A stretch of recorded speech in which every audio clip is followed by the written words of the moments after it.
जय मिथिला। हम मुनि झा आई एकटा गौरी माँ के और शिव जी के गीत सुनाबै छी, तऽ सुनू। नीक लागत तऽ कनि लाइक कमेंट कऽ देबै। फूली साने सुंदरी गौरी,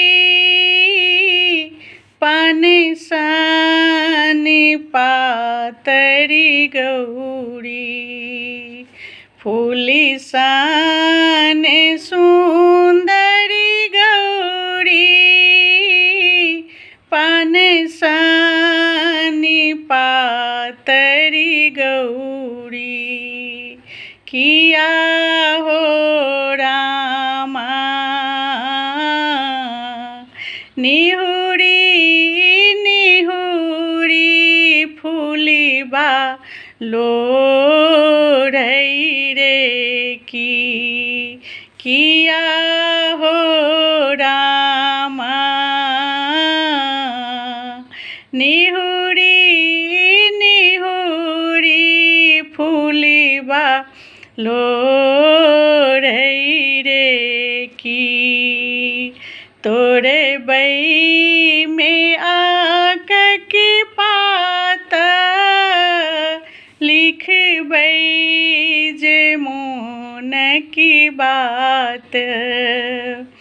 तोरे बई में आक की पात लिखबै जे मोन की बात।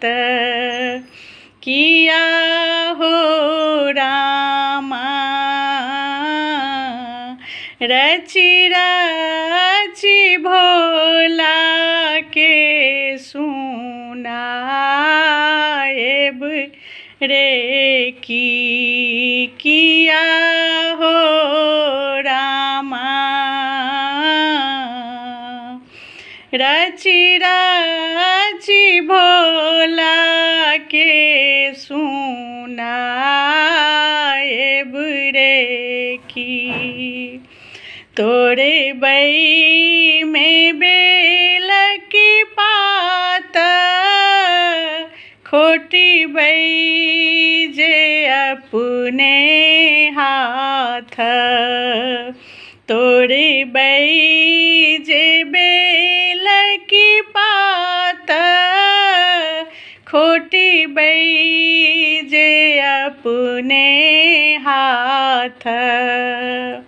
किया हो रामा खोटी खोटी भोला के चढ़ाएब रे की। किया हो रामा खोटी खोटी भोला के चढ़ाएब रे की। तोरे बई जे भांग की पात पीसबै जे अपने हाथ।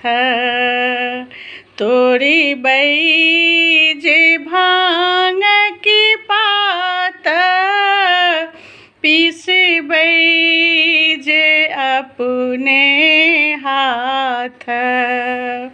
किया हो रामा पीस पीस भोला के खुआएब रे की। किया हो रामा पीसी पीसी भोला के खुआएब रे की।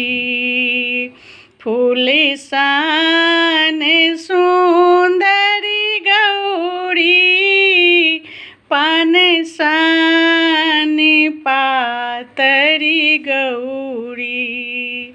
किया हो रामा